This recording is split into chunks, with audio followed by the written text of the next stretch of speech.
Guys, I don't know what the heck I was thinking. Somebody please tell me what I was thinking because I do not know.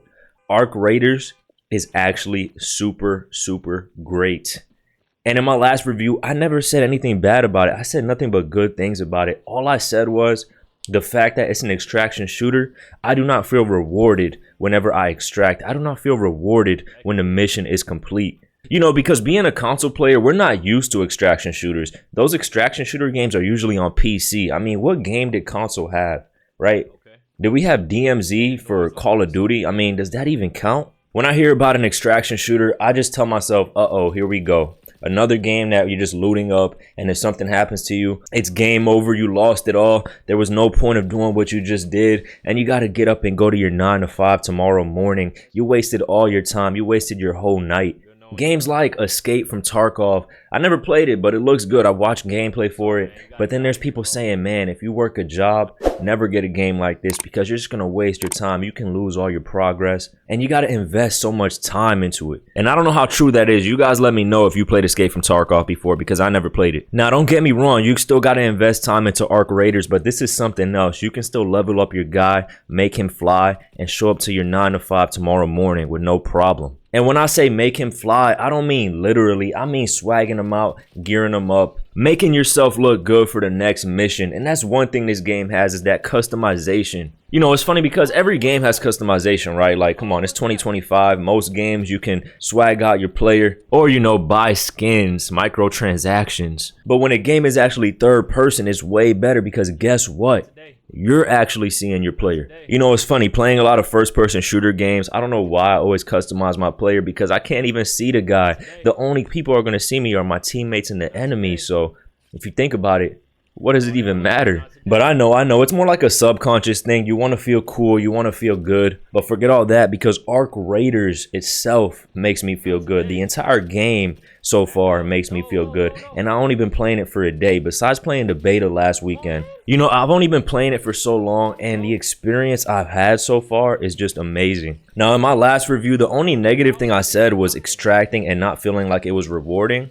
But man, that was a total lie. I don't want to say it was a lie. That's honestly how I felt. But now, I don't know. It just completely changed. When you're out there on a quest and you got to go destroy some Ark, collect their loot, and then you got to bring that loot back, bro, it is a freaking nightmare. There's so much you have to worry about. Not only do you have to worry about getting the loot, you got to worry about getting back to an extraction point, and then the extraction point you're going to is about to close, and then you can't end up going to that one because you bumped into an enemy or more Ark that's even more dangerous. So then you got to switch your route, go a different direction. Then you finally get to an extraction point and you end up getting downed and the mission is over. And I'll tell you what, man, that is the worst feeling.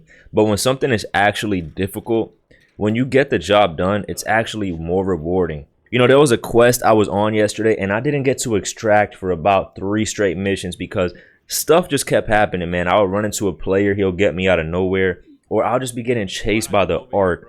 Bro, the Ark are no joke. But it was just so difficult that when I actually got the job done, it felt great. And during that time, it was actually fun as well. There was times where I was pissed off, but I still wanted to play the game. And you know a game is good when it gets you mad, but you still continue to play it. You know, and let's talk about the interactions with players. Sometimes I'll be mad at myself just because I ended up trusting another player.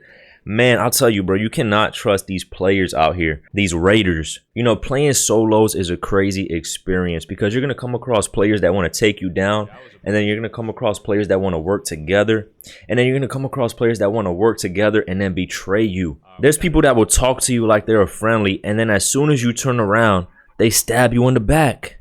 Not literally, but you know what I mean. So if you're playing, you're always going to have some crazy experience and you never know what's really going to happen. And that's what makes the game fun, right? Not knowing what's going to happen and just kind of going on your own journey. And knowing whatever it is that happens is going to be something great, something worth playing. And let's talk about leveling up your player. Leveling up feels so rewarding. You know, when you first start off, your player feels limited. I don't want to say limited. You're still able to do things, but when you actually upgrade your player, it just feels 10 times better because you're actually able to maneuver how you want to. And I can only imagine how it's going to feel when you max out your player. And even the maps feel so immersive. It feels so great. Even the sound effects, the rain, the weather, the wind blowing. And I haven't even played all the maps yet. I'm actually taking my time because the further you level up and go to these other maps, the harder it will be.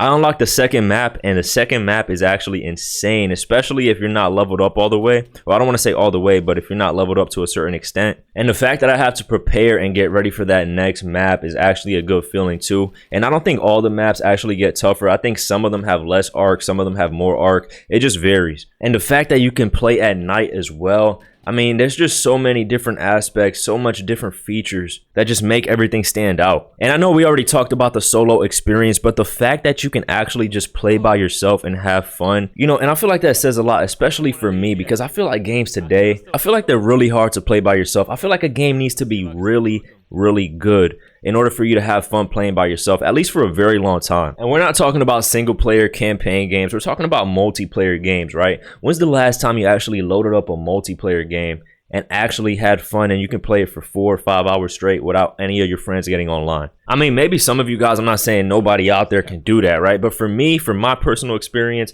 that doesn't happen often, especially in today's gaming era. So the fact that I don't got to worry about playing with randoms, the fact that I don't got to worry about my friends getting online and I can just play this game by myself, I mean, that speaks volumes. And I'm not saying that playing with teammates is bad. I'm just saying that the fact that I can actually have fun playing solos is really great. And I want to wrap this video up, but one final thing I want to say is when you're playing this game, you can pretty much create your own story. You can create your own engagements. It just feels like anything you do in this game, it's completely up to you. If you want to go fight Ark for a whole 30 minutes, go fight Ark for a whole 30 minutes. If you want to run around and chase players for a whole 30 minutes, go chase players for a whole 30 minutes. Go chase other raiders. Or if you want to try risking teaming up with other solos, go team up with other solos. But just be careful, man. One of them might stab you in the back. So don't walk around like you don't care. Just make sure you're always being aware. Anyways, with that being said, guys, if you don't have this game, I would definitely buy it, even if you're not an extraction shooter type of guy, because I wasn't, but now I am loving it. And if you do end up buying a game or already have the game, check out my settings video right here. This is going to help you prepare as best as possible for your Arc Raiders journey. Like and subscribe if you enjoyed the video. Leave a comment down below. Let me know how you feel, and I'm out.